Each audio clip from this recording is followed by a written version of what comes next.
Her life was a fairy tale written in the ink of his billion-dollar fortune. A penthouse overlooking Central Park, a wardrobe filled with haute couture, and a baby on the way with the man she adored. But one stray email, a confirmation for a romantic getaway to St. Bart's with a name that wasn't hers, shattered the illusion. This isn't just a story about infidelity. It's the story of the ultimate betrayal, a takedown orchestrated with a single, devastating phone call from an airport terminal. It's about how a woman pushed to the edge crossed an ocean, not to escape, but to build an empire of her own. Amelia Redmond believed her life was perfect, meticulously curated, like the modern art that adorned the walls of her Fifth Avenue penthouse. At 29, she was the graceful, intelligent wife of Jonathan Davenport, the charismatic founder of Davenport Capital, a private equity firm that devoured and restructured companies with surgical precision. Theirs was a New York City romance for the modern age, a whirlwind courtship, a lavish wedding featured in Vogue, and now the final perfect piece, a baby, their son due in 5 months. The city glittered below their floor-to-ceiling windows, a constant humming reminder of Jonathan's success.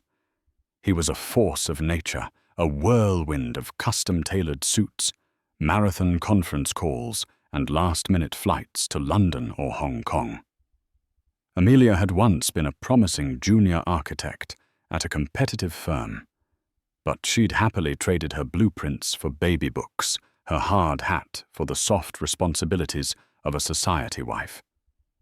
She managed their homes, planned their charity galas, and provided a serene, beautiful sanctuary for her husband to return to after his corporate battles.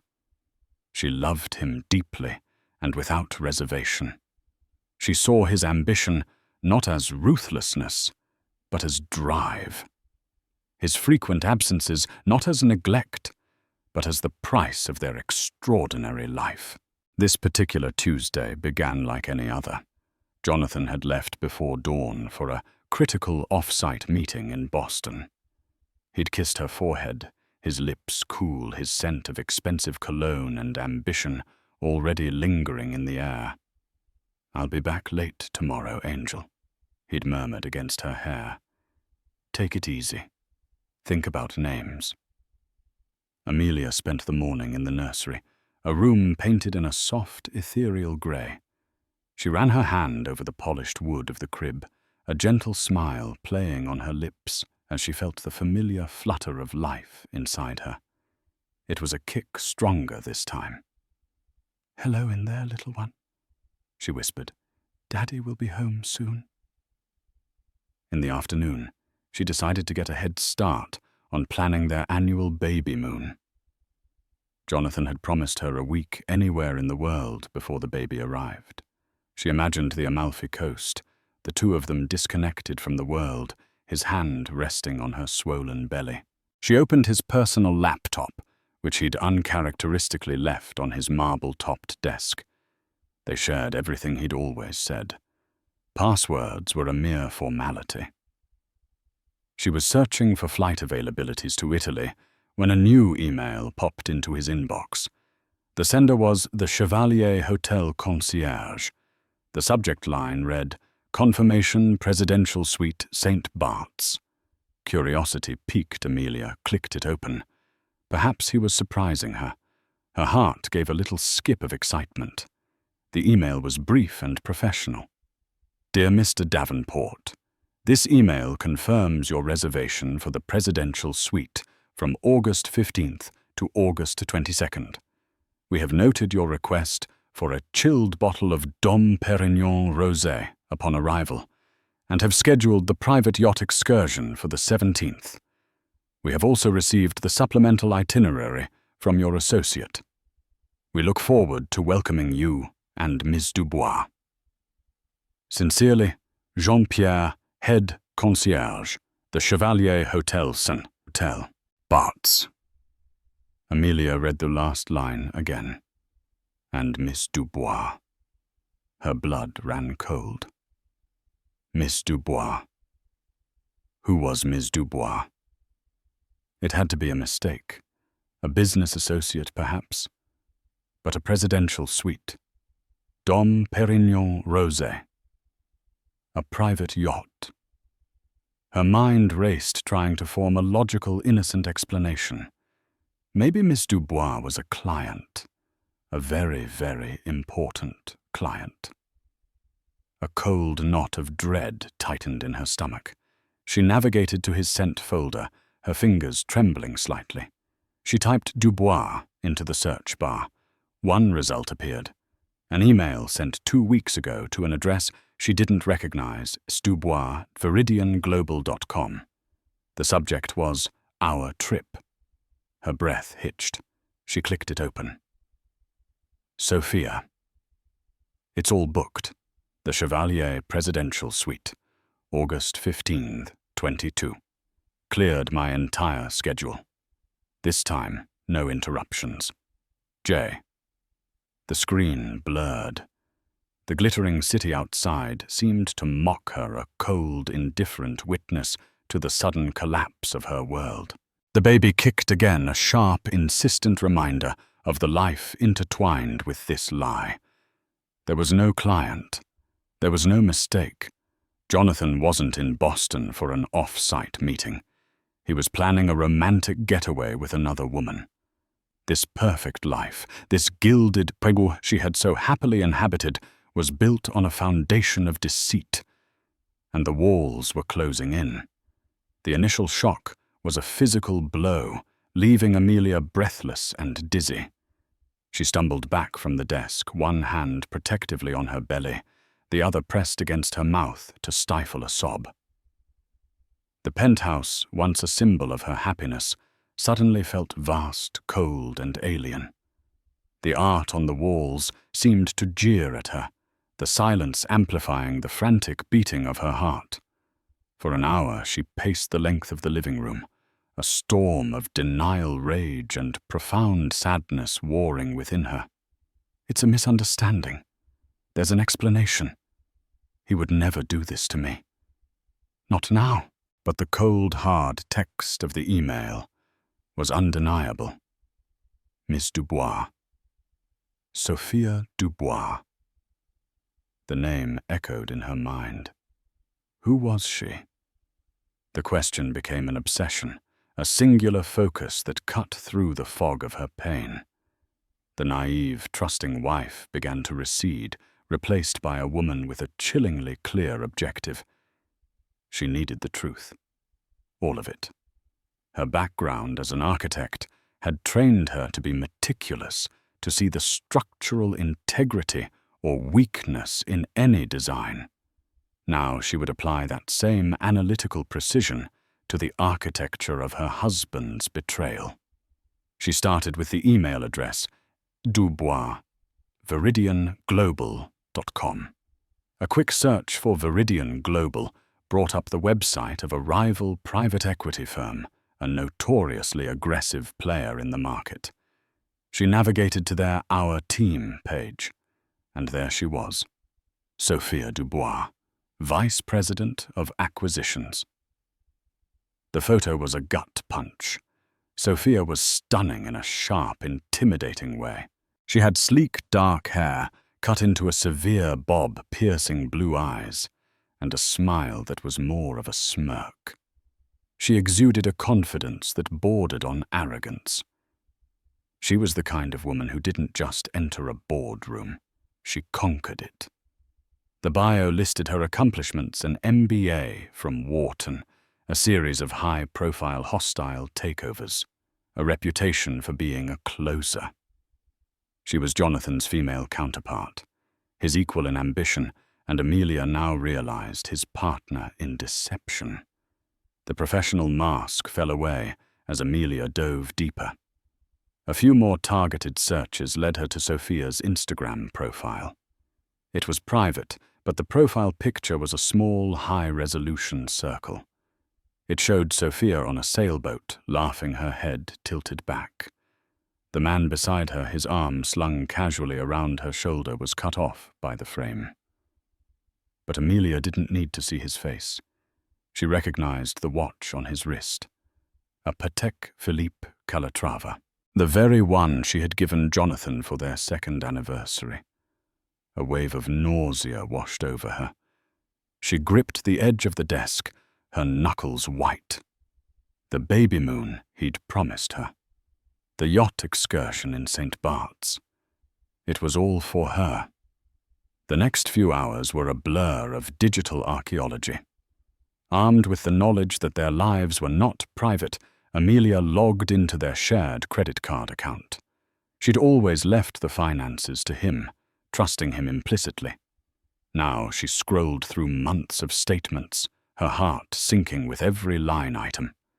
There were so many red flags, so many clues she had blissfully ignored. A charge from Le Jardin restaurant in Paris on a date he was supposed to be in Frankfurt for a banking conference. A hefty bill from The Gentry, an exclusive members-only club in Soho, on nights he claimed to be working late. And then the most damning of all, a charge from 6 weeks ago. Cartier, for thousands of dollars. An amount far too small for a watch, but just right for a piece of signature jewelry. He hadn't given her any jewelry. She remembered that week clearly. He'd been distant, stressed about a deal he was trying to close with Viridian Global. He had mentioned a ruthless VP named Sophia Dubois, who was driving a hard bargain. He'd framed it as a professional battle. Now she saw it for what it was, a cover story. He wasn't just competing with Sophia, he was sleeping with her. The Cartier purchase was likely a gift to celebrate the closing of their deal. The final piece of the puzzle slotted into place when she accessed their phone records, a service she had set up years ago for tax purposes and had long forgotten about. She filtered for the number associated with Sophia's work email. The logs were a chronicle of their affair. Hundreds of calls and texts, late-night calls that lasted for hours, flurries of texts during the day. A call at 2 a.m. just last week, when he'd told Amelia he was on a conference call with his team in Asia. The lies were so audacious, so complete, that she almost felt a detached sense of admiration for their sheer gall. He had built a second life in the shadows of their marriage, and she had been its unwitting, happy caretaker. As dusk fell, casting long shadows across the opulent room, Amelia sat in the silence, the damning evidence glowing on the laptop screen before her. The pain was no longer a hot, frantic storm, but a cold, heavy certainty. The man she loved didn't exist. He was a phantom, a carefully constructed role played by a stranger. Her phone buzzed, a text from Jonathan. Just landed in Boston. Crazy day. Thinking of you and my little guy. Love you. The casual intimacy of the message, the blatant, effortless lie, was what finally broke her. The tears came then hot and silent. They weren't tears of a heartbroken wife anymore. They were tears of rage. For her lost love, for her stolen future, for the child who would be born into this mess. As she cried, a new feeling began to crystallize in the pit of her stomach, hard and sharp as a diamond resolve. He would not get away with this. She would not let him come home and lie to her face, manipulate her with his charm, and beg for a forgiveness he didn't deserve. She would not be the victim in this story. She would be the reckoning. The next 24 hours were a masterclass in controlled fury. Amelia moved through the penthouse like a ghost, her every action deliberate and precise. The grief was still there, a raw, gaping wound in her chest, but it was now insulated by a thick layer of ice. She packed. Not everything, just the essentials. Her passport, personal documents, a few cherished items from her life before Jonathan, and the prenatal vitamins that sat on her nightstand. She methodically transferred half of the money from their joint checking account into her personal one, a safety net she'd barely touched since their wedding. She knew it wasn't much compared to his vast wealth, but it was a start. It was her escape fund. She called Chloe her best friend since college, a sharp-witted journalist who lived in Brooklyn and had always been slightly wary of Jonathan's polished perfection. "Mia, you okay? You sound strange." "I need a favor," Amelia said, her voice devoid of its usual warmth. "A big one. Can you book me a one-way ticket to Lisbon, Portugal for tonight? The latest flight possible." There was a stunned silence on the other end. "Lisbon? What's going on? Is it Jonathan? Is the baby okay?" "The baby is fine," Amelia said, her hand instinctively resting on her stomach. "Jonathan is not. I'll explain everything later. Can you just do it for me?" "Please, Chloe.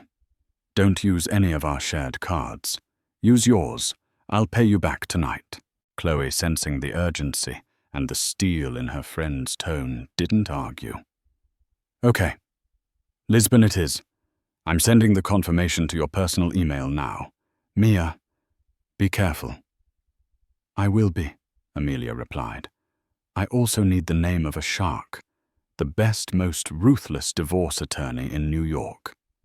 Chloe gave her a name, Brenda Walsh, a woman known for leaving financial titans quaking in their boots. Amelia's second call was to Ms. Walsh's office, scheduling an emergency consultation for the following afternoon, knowing she would be taking the call from another continent. Her plan was audacious, born of pain, and a desperate need to reclaim her own narrative. She would not give him the satisfaction of a tearful face-to-face confrontation. She would not allow him to deploy his well-honed weapons of charm, gaslighting, and false promises. He conducted his life via phone calls and remote commands, closing deals and ruining lives from a distance. She would end their marriage the same way. She would treat it like one of his hostile takeovers, swift, brutal, and from a position of unexpected power. She found out through a quick search that Jonathan wasn't just in a meeting in Boston. He was the keynote speaker at the New England Tech Investment Summit. His speech was scheduled for 8 p.m. That would be her moment. At 7:45 p.m. Eastern Time, Amelia was sitting in a sterile, anonymous chair at a gate in JFK's international terminal. The flight to Lisbon was boarding in an hour. Around her, people bustled with excitement, embarking on vacations and adventures. For Amelia, this was an exodus. She pulled out her phone, her heart hammering against her ribs. She took a deep, steadying breath, channeling every ounce of betrayal into a cold, clear focus. She dialed his number. He answered on the second ring, his voice slightly breathless background noise echoing around him. "Angel." "Hey, I was just about to go on stage. Can I call you right back?" "No," Amelia said, her voice level and calm, a chilling counterpoint to the chaos in her chest. "You'll want to take this call." The tone of her voice must have alerted him. The background noise quieted as he presumably stepped away. "Mia, what is it? Is everything all right?" "The baby." "The baby is the only thing that's all right," she said. "I know, Jonathan." A beat of silence. "No, what, honey, you're not making any sense. I'm about to speak in front of 1,000 people." "I know about Sophia Dubois," she stated, letting the name hang in the air between them. "I know about St. Bart's, the yacht, the Cartier gift. I know about the late-night calls you said were with Asia and the business dinners at Le Jardin. I know everything." The silence on the other end was profound. She could picture him perfectly standing backstage, his handsome face paling the charming facade, crumbling to reveal the panicked man beneath. "Amelia, listen to me," he started, his voice dropping to a low, placating murmur. "It's not what you think. It's complicated. She's a colleague and things got blurred. It was a mistake. A terrible mistake. Let me come home. We can talk about this. I love you. I love our family." It was the exact script she had anticipated, and hearing it filled her not with pain, but with a pure, clarifying rage. "No, Jonathan. We will not talk about this. There is nothing left to say," she said, her voice as sharp as glass. "You don't love our family. You love the idea of it. You love the picture of perfection it provides. But you desecrated it. While I was at home carrying your son, you were building a separate life with her." "Mia, please don't do this over the phone," he pleaded, desperation creeping into his voice. "Don't throw away everything we have. Let me fix this." "There's nothing to fix," she said, the finality of her own words empowering her. "I'm at JFK. JFK. What are you doing there?" "Are you going somewhere?" "I've already gone," she replied. She looked at the departure board. "Flight 117 to Lisbon. Boarding. By the time you get back to New York, the penthouse will be empty. I've taken what I need. My lawyer, Brenda Walsh, will be in touch with yours tomorrow to begin divorce proceedings. I will be filing for full custody." "Custody lawyer Amelia, you can't be serious," he shouted, his voice cracking with a mixture of disbelief and fury. "You can't just leave. You can't take my son." "He's my son, too," she countered, standing up and walking towards the boarding gate. "And I will not raise him in a home built on lies. You have a speech to give Jonathan. I suggest you pull yourself together. You wouldn't want to disappoint your investors." And with that, before he could utter another word, another lie, another empty promise, Amelia Redmond ended the call. She switched her phone to airplane mode, handed her boarding pass to the gate agent, and walked down the jet bridge without looking back. As she stepped onto the plane, she felt the weight of her old life fall away, leaving a terrifying but exhilarating void in its place. She was pregnant, alone, and flying toward an unknown future in a country she'd never been to. But for the first time in a long time, she was free. The flight across the Atlantic was a strange, surreal limbo. Cocooned in the anonymous darkness of the cabin, Amelia didn't sleep. She stared out the window at the endless black ocean, the enormity of her decision washing over her in waves. Fear, cold and sharp, pricked at the edges of her resolve. She was thousands of miles from everything she knew, pregnant and alone with a dwindling bank account and a future that was a complete blank. There were moments of sheer panic where she wanted to demand the plane turn around.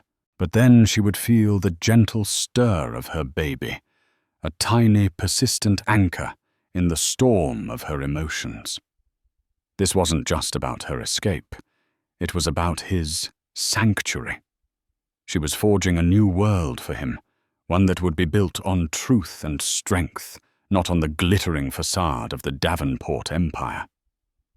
She landed at Lisbon's Humberto Delgado Airport as the sun was beginning to cast a pale, rosy glow over the city. The air that greeted her as she stepped out of the terminal was different, softer than New York's, tinged with the faint, briny scent of the nearby Atlantic and the sweet smell of pastries from a nearby cafe. It smelled like a new beginning. Chloe had booked her a room in a modest but clean hotel in the Grassa district, one of Lisbon's oldest neighborhoods. After a taxi ride through winding cobblestone streets, past buildings adorned with beautiful intricate tiles, azulejos, she would later learn they were called, she checked in. The room was simple, with a small balcony that overlooked a tangle of terracotta rooftops and the distant, sparkling Tagus River. It was a world away from the sleek, impersonal luxury of her Fifth Avenue penthouse. It was real. The first week was the hardest. Loneliness was a physical ache. She'd wake up in the middle of the night, disoriented, reaching for a husband who was not only absent, but was the very reason for her exile. The pregnancy, once a source of shared joy, was now a solitary journey marked by mourning, sickness, and fatigue that she had to navigate alone in a foreign city. She subsisted on bread, cheese, and fruit from the local mercado, her limited Portuguese making every transaction a small, exhausting challenge. She spoke with her lawyer, Brenda Walsh, over a series of secure video calls. Brenda was exactly the shark Chloe had promised, a brisk, no-nonsense woman with sharp eyes and an even sharper mind. "He's contesting everything, of course," Brenda said in her clipped New York accent, "claiming parental alienation, emotional distress. His legal team is trying to freeze your assets, arguing you absconded with joint funds." "The funds I took were from the account I had before we were married," Amelia stated calmly, having prepared for this. "Good. That helps." Brenda nodded. "Jonathan's primary strategy will be to paint you as an unstable, vindictive runaway. Our strategy will be to paint him as a calculating, adulterous narcissist who created an environment so toxic that his pregnant wife was forced to flee for her own well-being. The truth, in other words. But the truth needs evidence." Amelia spent hours methodically forwarding Brenda every piece of her digital investigation, the emails, the credit card statements, the phone logs, the link to Sophia Dubois's Instagram. She was building a case brick by painful brick. In between the legal battles and the waves of morning sickness, Amelia forced herself to explore. She walked. She walked until her feet ached through the winding alleys of Alfama, listening to the melancholy strains of fado music drifting from open doorways. She rode the iconic yellow tram 28, marveling at the vibrant street life. She sat for hours in sun-drenched prasas, sipping decaf coffee and sketching the architecture in a notebook she'd bought. The city's resilience resonated with her. Lisbon had been devastated by an earthquake in 1755, only to be rebuilt more beautiful and enduring than before. She saw a metaphor for her own life in its tiled facades and sturdy foundations. She too had been shaken to her core. She too would rebuild. It was her sketching that saved her. Drawing the buildings, the archways, the intricate ironwork of the balconies reawakened the architect within her. It was a part of herself she had suppressed, a passion she had set aside for Jonathan. Now it was her therapy. She wasn't just drawing buildings. She was reconnecting with the woman she had been before she became Mrs. Davenport. One afternoon, sitting in a cafe near the Belém Tower, she overheard two men at the next table speaking English. They were lamenting the difficulty of finding local architects who understood the aesthetic of international clients looking to renovate historic properties. "They either want to gut everything and build a glass box, or they're so preservation-focused you can't even update the plumbing," one of them complained. A spark of an idea ignited within Amelia. She had the training. She understood both the sleek modernism of international taste and, as she was rapidly learning, the deep historic soul of Portuguese design. She saw a niche, a tiny crack in the market she might be able to fill. That evening, back in her small hotel room, she didn't cry. Instead, she opened a fresh page in her sketchbook. At the top, she wrote a single word, Alma, the Portuguese word for soul. She began to sketch not just buildings, but a future. It was a fragile blueprint, full of uncertainty. But for the first time since landing, it was a design that was entirely her own. The first few months of building a new life from scratch were a grueling testament to Amelia's newfound grit. Her escape fund was finite, and the initial legal fees were draining it faster than she liked. She moved from the hotel to a small rented apartment in the Campo de Urique neighborhood, a charming, family-oriented area with a famous indoor market. It was modest, but it was home. She dedicated her days to a strict regimen. Mornings were for Portuguese lessons online and communicating with Brenda Walsh. Afternoons were for her work. She created a professional portfolio, blending her old projects from New York with new speculative designs for Lisbon renovations she'd conceptualized in her sketchbook. She started a simple website, showcasing her unique vision, a fusion of modern functionality and deep respect for historical character. She named her fledgling one-woman consultancy Alma Designs. Her first client came from a chance encounter at a prenatal yoga class she'd joined to connect with other expectant mothers. A fellow expat, a British woman named Sarah, was complaining about the 19th century apartment she and her husband had bought. It was beautiful but impractical, a maze of dark, tiny rooms. Amelia, her confidence bolstered by weeks of preparation, shyly offered her portfolio. Sarah was impressed. Amelia's designs didn't seek to erase the apartment's history, but to illuminate it.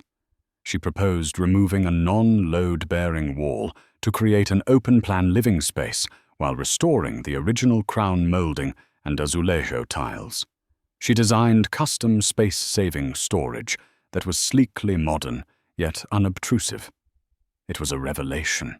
The project was small, but Amelia poured her entire being into it.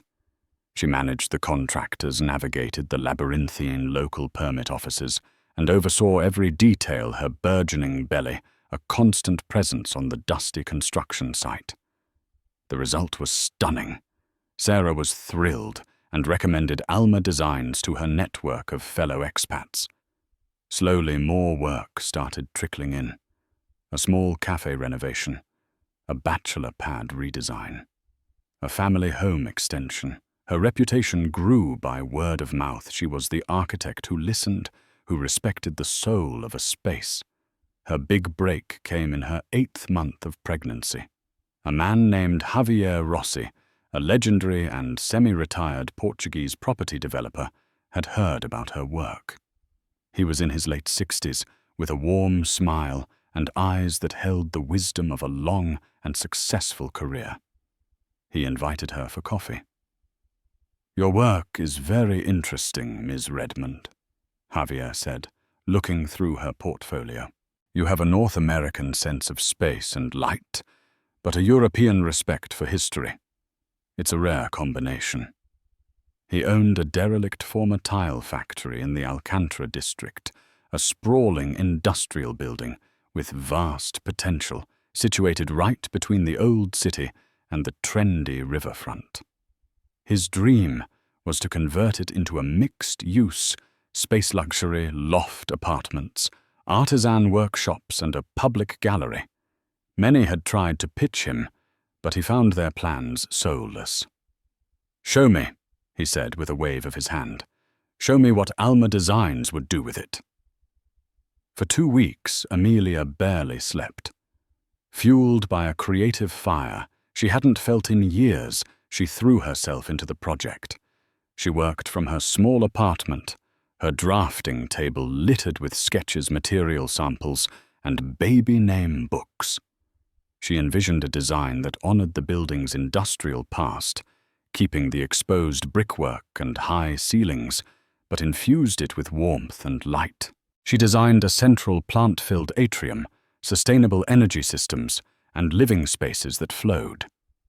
She presented her proposal to Javier, not as a set of blueprints, but as a story.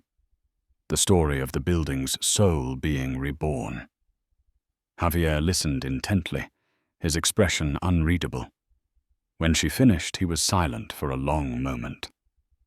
"Ms. Redmond," he said finally. A slow smile spreading across his face. "This is not a project for a freelance consultant. This requires a firm, a partner." He slid a piece of paper across the table. It was a proposal for a new business venture, a partnership between the two of them, with him providing the capital and connections, and her providing the creative vision. He was offering to back the official launch of Alma Designs as a premier boutique architecture firm. Tears welled in Amelia's eyes, tears not of sorrow, but of overwhelming, triumphant joy. "Yes," she whispered. "Yes, absolutely." 2 weeks later, Amelia went into labor. She gave birth to a healthy, beautiful baby boy. As she held him in her arms in a Lisbon hospital room, the city lights twinkling outside her window, she looked at his perfect, tiny face and knew his name. Noah. It meant rest and comfort. But to her, it meant a new beginning, a promise kept. The divorce was finalized a month later. Thanks to Brenda Walsh's relentless work and the mountain of evidence, Amelia received a settlement that was far more generous than Jonathan had intended, plus substantial child support. He was granted supervised, pre-arranged video calls with Noah, but his legal attempts to force her return to the US had failed. The court recognized she had established a new life and a thriving business. The years that followed were a whirlwind of growth. Alma Designs became a resounding success. The Alcantara factory project, renamed the Kiln, won prestigious European design awards, putting Amelia on the map. She was no longer Amelia Redmond, the spurned wife. She was Amelia Redmond, the visionary CEO, a titan of industry in her own right. She moved with Noah into one of the stunning lofts she herself had designed, a space filled with light laughter and love. She was a boss, a mother, and the architect of her own destiny. 4 years flew by. Noah was a bright, happy boy, chattering away in a delightful mix of English and Portuguese. Alma Designs had grown into a 20-person firm, handling high-profile projects across Portugal and Spain. Amelia was a respected figure in the European design world, known for her sustainable, soulful approach to architecture. The pain of Jonathan's betrayal had faded from a raw wound to a distant scar, a reminder of a life that felt like it belonged to someone else. Her contact with Jonathan was minimal and sterile, mediated through lawyers and scheduled video calls. On screen, he was a ghost from her past. He always looked tired, the confident swagger replaced by a strained formality. Amelia kept the calls brief, focusing solely on Noah, never giving him an inch of personal information. She knew from snippets Chloe would pass on from financial news that his star had dimmed. The messy public divorce had tarnished his golden boy image. Several key partners had left his firm, and a few high-risk investments had gone sour. Sophia Dubois had reportedly departed for a competitor in Singapore a year after the scandal broke. The empire Jonathan had prized above all else was showing cracks. Amelia didn't gloat. She simply didn't care. Her world was here in Lisbon with her son, her company, and her friends. One sunny Thursday afternoon, Amelia was in her office at the Kiln, a beautiful light-filled space overlooking the firm's central atrium. Her assistant buzzed through on the intercom. "Amelia, there's a gentleman here to see you. He doesn't have an appointment. He says his name is Jonathan Davenport." The name hit her like a physical shock. Her blood ran cold. For a moment, she couldn't breathe. He was here, in her building, in her city, thousands of miles from where he belonged. "Tell him I'm not available," she said, her voice tight. A moment's pause. "He says he won't leave," her assistant replied, sounding flustered. "He says it's about Noah." The mention of their son was a calculated blow, and she knew it. He was using the one thing that could breach her walls. Fury, hot and familiar, surged through her. "Fine," she said, her voice like ice. "Send him in." She stood up and walked to the floor-to-ceiling window, her back to the door, arms crossed tightly over her chest. She needed to be standing to feel the ground beneath her feet. She heard the door open and close. Amelia. His voice. It was the same voice that had whispered lies and promises in her ear, but it was different now. It lacked the easy confidence, the undertone of absolute power. She turned around, slowly. He looked older than his years. There were fine lines around his eyes she didn't recognize, and a hint of grey at his temples. He was still handsome, still dressed in an impeccably tailored suit, but he seemed diminished like a photograph that had faded in the sun. He was holding a small, brightly wrapped gift. "What are you doing here, Jonathan?" she asked, her tone flat, devoid of any emotion. "I came to see my son," he said, taking a step forward. "And you. You see your son on a screen every second Sunday. That was the arrangement," she countered, not moving an inch. "And you have no business seeing me. He's 4 years old, Amelia. He needs his father, not a face on a laptop," he said, his voice laced with a rehearsed sincerity. "I was wrong. What I did, it was the biggest mistake of my life. I lost everything that mattered."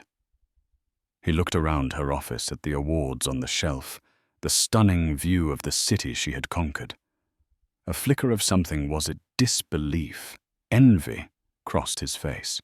"You've done well for yourself," he said, the words sounding hollow. "I have," she agreed simply. "No thanks to you." "That's not fair," he protested, taking another step. "I gave you a world most people can only dream of." Amelia let out a short, bitter laugh. "You gave me a gilded cage, Jonathan, and it turns out the bars were made of lies. I built this world," she said, gesturing around her, "with my own 2 hands while you were trying to tear me down with lawyers." He had the grace to look ashamed. "I was hurt. I was lashing out. I see that. Now, Sophia is gone. My business has suffered. I've had a lot of time to think about you, about us, about what we threw away." He held up the gift. "This is for Noah. I was hoping I could give it to him myself, maybe take him to the park, and then you and I could have dinner. Talk. For real this time." It was a classic Jonathan maneuver. The appeal to emotion, the feigned remorse, the strategic use of their child, all wrapped up in a package of charm he assumed was still irresistible. But he wasn't dealing with the same woman. He wasn't talking to the trusting, naive wife he had cheated on. He was talking to the CEO of Alma Designs. She looked him dead in the eye, her gaze unflinching. "Let me be perfectly clear," she said, her voice dangerously quiet. "You are not taking my son anywhere. You will not see him outside of your scheduled calls. And you and I will never, ever be having dinner." He was stunned into silence, clearly not expecting such a swift, absolute rejection. The charming smile faltered. "Amelia, be reasonable." "No, Jonathan, you be reasonable," she cut in her voice, rising with controlled power. "You flew 3,000 miles unannounced to ambush me at my place of work, using our son as bait, because your life fell apart, and you've decided you want your old one back. You think you can walk in here and erase the past. You think I'm just waiting to be reclaimed." She walked towards him, stopping just feet away. "That life is gone. The woman you were married to is gone. I buried her the day I boarded that flight. You don't get to come here and dig up her grave." His face hardened, the mask of contrition falling away to reveal the familiar, arrogant man beneath. "You owe me, Amelia. You took my son away from me." "I saved my son from you," she shot back. "From your lies, your selfishness, your utter lack of integrity. He has a wonderful life here. He is happy and he is loved. That is all that matters. She pointed to the door. You can leave the gift with my assistant if you like. She'll make sure he gets it. Now get out of my office, get out of my building, and get out of my city. For a long moment they stood locked in a standoff, the past and present colliding in the sunlit office. He looked at her, truly looked at her, and perhaps for the first time he saw not the woman he had lost, but the powerhouse she had become. He saw that he had no power here. Defeated, he placed the gift on her desk, turned without another word, and walked out of her life for the second time. As the door closed behind him, Amelia didn't feel relief or triumph. She felt nothing at all. He was just an echo from a past that no longer had the power to hurt her. After the heavy oak door clicked shut, sealing Jonathan's presence out of her world, Amelia didn't move. She remained at the window, her back to the room, her gaze fixed on the bustling courtyard below. The silence he left behind wasn't empty. It was full of her own strength, a quiet, humming power that filled the space he had tried to invade. There was no grief, no lingering what-if, not even the satisfying fire of victory. There was only the calm, steady assurance of a foundation that had been tested and had held. He was a ghost from a demolished building, and she now lived in a skyscraper of her own design. She checked the time. 3:45 p.m. She calmly gathered her handbag, smoothed down her dress, and walked out of her office, her expression serene. Inés, she said to her assistant, who looked at her with wide, curious eyes. I'm leaving a bit early today. Please handle any calls. She didn't glance at the brightly wrapped gift still sitting on her desk. It was an artifact from a museum she no longer visited. Her drive to Noah's Escola in the Lapa district was a study in contrasts. She navigated the charming, sun-drenched streets, her mind replaying not the confrontation with Jonathan, but the million tiny moments that constituted her real life here. The friendly nod from the man at the corner kiosk, the scent of blooming jacaranda trees, the specific shade of ochre on a favorite building.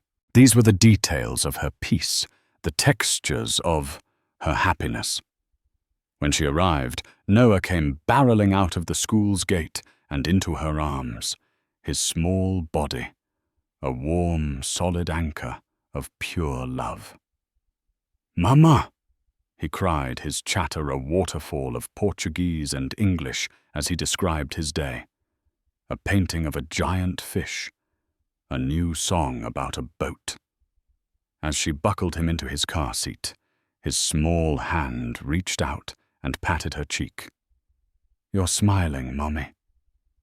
"I am, my love," she said, her heart swelling.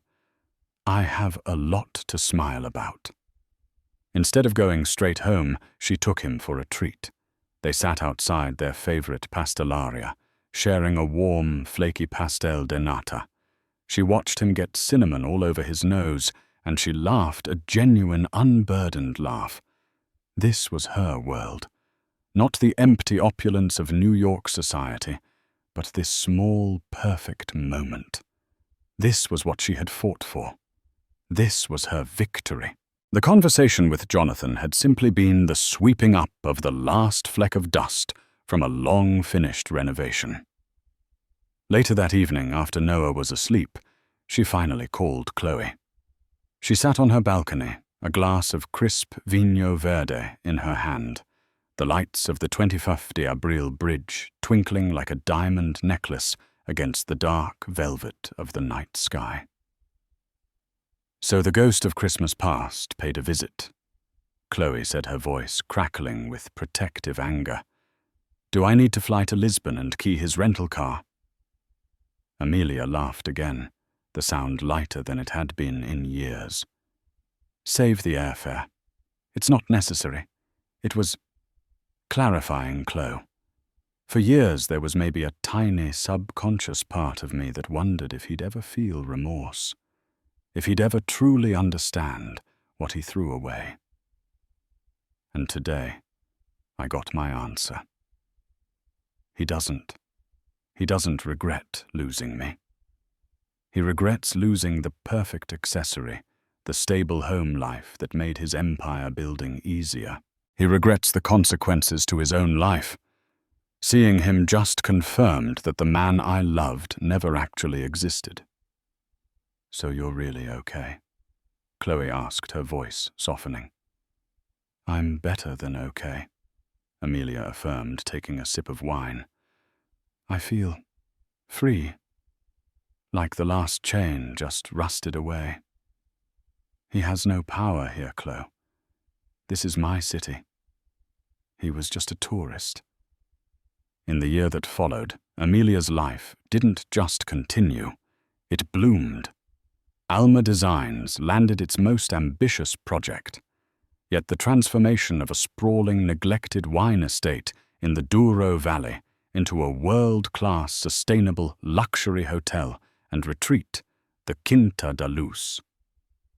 The project was immensely complex, involving historical restoration, cutting-edge ecological technology, and navigating a web of local traditions.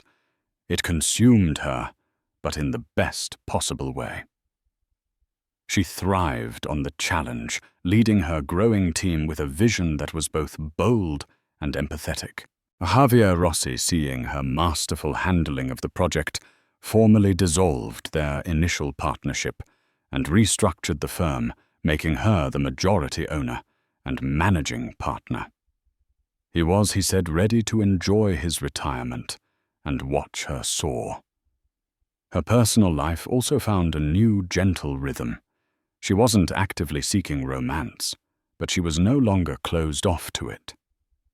She cultivated a warm circle of friends, other parents from Noah's school, fellow artists and entrepreneurs from the Kiln. There was a handsome landscape architect, Miguel, who worked with her on the Quinta da Luz project. Their conversations started with soil acidity and native plants, but soon drifted to art travel and single parenthood. It was easy, unforced. It wasn't a whirlwind romance. It was the slow, steady building of a new connection based on mutual respect and shared laughter. It was healthy. Exactly a year after Jonathan's visit, Chloe came to Lisbon. Amelia took her on a tour, a journey through her own history. They stood outside the first modest hotel in Grassa. "This is where I landed," Amelia said quietly, pregnant, terrified, and with about enough money for a month. Then they went to the Kiln, her bustling, award-winning headquarters. They walked through the light-filled atrium employees, greeting Amelia with warmth and respect. "And this is where I am now," she said, a proud smile on her face. That night, sitting on the balcony that had once been her solitary refuge, Chloe raised her glass. "To Amelia Redmond," she toasted. "She came, she saw, she built the damn thing herself." A few months later, Amelia was in a grand historic hall in Berlin, the air electric with anticipation. She was there to accept the prestigious European Woman in Architecture Award. When her name was called, the applause was deafening. As she walked to the stage, the spotlight warm on her face, she felt the weight of her journey. Every tear, every fear, every sleepless night, every small victory. She looked out at the sea of faces and began her speech. She spoke of how buildings have a soul, an alma. She talked about the beauty of restoration, of taking something broken or forgotten and revealing its true character, making it stronger and more luminous than before. "We often think of foundations as being made of concrete and steel," she said, her voice resonating with quiet confidence. "But the strongest foundations are intangible. They are integrity, resilience, and the courage to demolish a life that is not true, to build one that is. My greatest project has not been a hotel or a loft. It has been building a life of honesty for my son, and rediscovering the woman I was meant to be." She paused, then concluded, "This award is for my team, for my mentors, and for my son Noah, who is my true north. And it's for the beautiful, resilient city of Lisbon, which taught me that even after the most devastating earthquake, you can rebuild and you can reach for the sky once more." The standing ovation was long and heartfelt. Back in her Lisbon loft, the heavy, elegant award sitting on the mantelpiece, she found Noah on the floor, not with blocks, but with a miniature architectural model of the Quinta da Luz project. He was carefully placing tiny model trees around the main building. He looked up at her, his eyes shining with pride. "You build big, beautiful houses, Mommy." "We do, my love," she said, kneeling down beside him and pulling him into a hug, inhaling the sweet, familiar scent of her son, her home, her entire world. She held him tight, her chin resting on his head as she looked out the window at the familiar skyline. The frightened woman who had landed at JFK with nothing but a secret and a prayer was gone forever. The heartbroken wife who had cried over a stranger's email was a phantom. In their place stood this woman here now. A mother, a visionary, the CEO of a company built on soul. She was not just the queen of a kingdom she had inherited. She was the architect, engineer, and master builder of her own life, and from this vantage point, the view was magnificent. And that is Amelia's incredible journey.